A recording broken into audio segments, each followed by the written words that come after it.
Kemarin-kemarin saya mendengar berita tentang seorang anak, saya tidak mau menyebut namanya, seorang anak yang dulu kasusnya itu dia pernah membunuh anak lain dengan dingin dan merasa tidak bersalah. Dan ternyata terbongkar bahwa dia itu mengalami luka yang dalam, luka hati. Dia adalah korban pelecehan seksual dari orang terdekatnya. Sejak awal mendengar berita itu, sejak awal berita itu ada, saya langsung berpikir sebagai seorang ibu, saya langsung berpikir bahwa anak ini pasti mengalami sesuatu. Tidak akan secara tiba-tiba anak memiliki keinginan membunuh dengan hasrat, dengan terencana dan dengan begitu. Saya pikir aneh kalau ada anak seperti ini.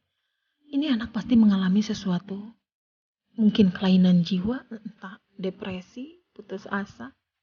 Tidak mungkin seorang anak tiba-tiba dia menjadi psikopat. Dia pasti sakit. Dan ternyata betul, sebagai ibu kita bisa melihat bahwa dia sakit. Betul, dia sakit. Dan ini kasus pembunuhannya mungkin baru pertama kali terjadi. Kalau saya baru mendengar ini, ada peristiwa seperti ini, tetapi kasus pelecehan seksual seorang anak oleh orang-orang terdekatnya ini berkali-kali. Ini berita yang bukan berita pertama. Ini berkali-kali. Kasusnya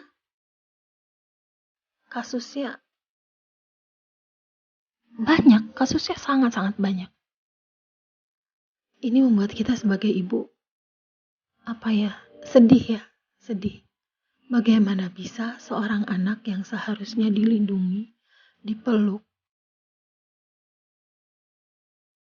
disayangi, tiba-tiba menjadi korban dari orang terdekatnya, dari orang yang seharusnya menjaga dia, dari orang yang seharusnya melindungi dia.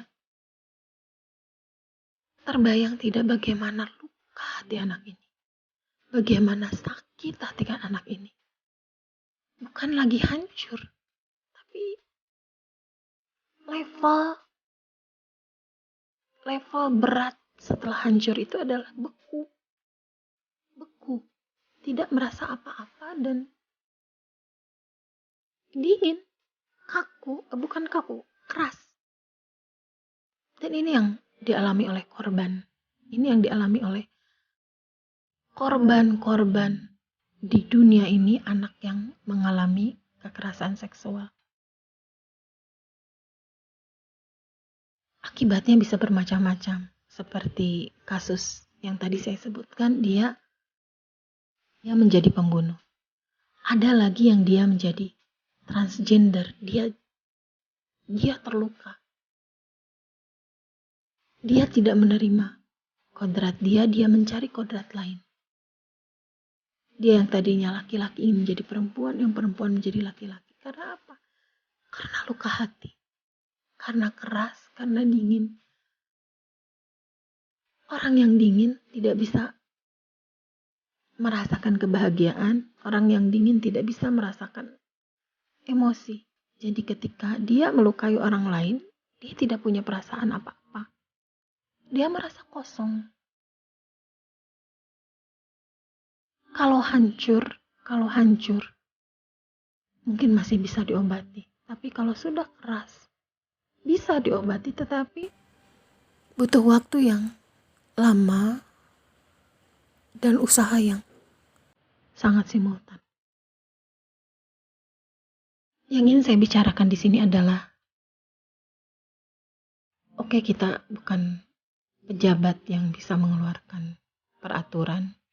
Kita bukan aparat yang bisa menjaga banyak orang, bukan. Kita hanya sebagai ibu. Sebagai ibu, paling tidak kita jaga anak-anak kita. Jangan lukai hatinya. Dengan hal sekecil apapun, jangan buat dia terluka. Jangan buat dia terluka. Kita mendidik anak dengan tegas, dengan disiplin itu boleh, tetapi tidak boleh melukai. Beda ya, beda.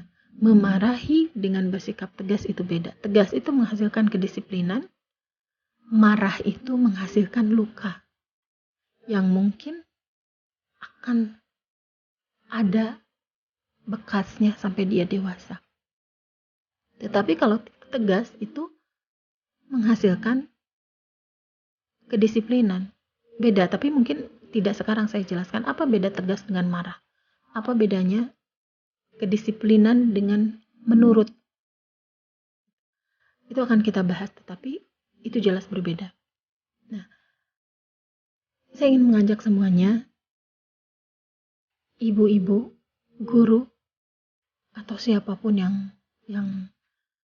yang care terhadap anak-anak, bukan hanya anak sendiri, anak tetangga, anak-anak sekitar kita, anak Indonesia, anak bangsa, anak di dunia.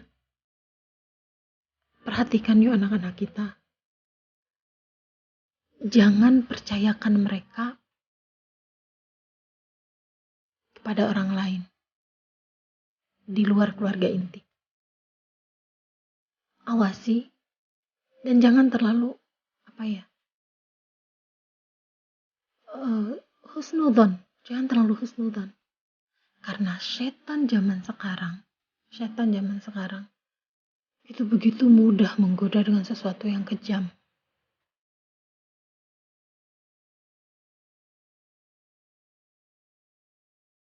Ngeri kalau kita ingat tentang korban-korban itu. Dan rata-rata ketika seorang anak luka hati karena dicabuli, itu biasanya berita yang keluar itu pada saat itu. Sementara kita mengecam, kita mendoakan yang buruk untuk pelakunya dan sebagainya. Tetapi setelah itu kita lupa apa yang terjadi terhadap korban.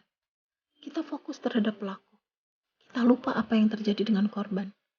Ini akibat anak yang tadi saya sebutkan, yang membunuh itu, karena kita lalai dengan korban. Tidak ada beritanya, tidak ada penanganannya. Mungkin ada penanganannya, mungkin ada. Tetapi kita tidak tahu dan kita tidak fokus dengan itu. Kita sebagai pembaca, kita sebagai pemerhati, kita sebagai masyarakat, kita malah kadang-kadang kita malah membuat korban itu menjadi semakin malu, semakin terluka dengan tanpa sengaja. Coba bayangkan apa yang akan kita lakukan ketika korban itu dekat dengan kita. Mungkin kita kenal, mungkin tetangga kita. Nauzubillah ya, ini misalnya saja. Saya pikir kebanyakan dari kita akan yang pertama kali dilakukan ya mempotret dan nge-share mungkin ya. Masyarakat sekarang nge-share, ingin duluan yang menyebarkan berita, ingin duluan menjadikan sumber utama, tanpa kita mengindahkan perasaan korban dan keluarga korban. Sehingga kadang-kadang karena sikap kita, orang tua yang anaknya korban pun dia tidak mau melapor. Dia tidak mau anaknya diterapi trauma healing, tidak mau. Kenapa? Karena dia terbebani dengan omongan kita masyarakatnya. Karena keluarga dan korban terbebani dengan rasa malu yang luar biasa. Ada tidak sih di antara kita ketika menemukan korban itu memeluk dan menyembuhkan? Kebanyakan dari kita tidak ya. Kebanyakan dari kita malah menaburkan garam pada luka yang masih basah dan menganga. Mari kita introspeksi. Mudah-mudahan kita tidak termasuk di dalam golongan orang-orang itu.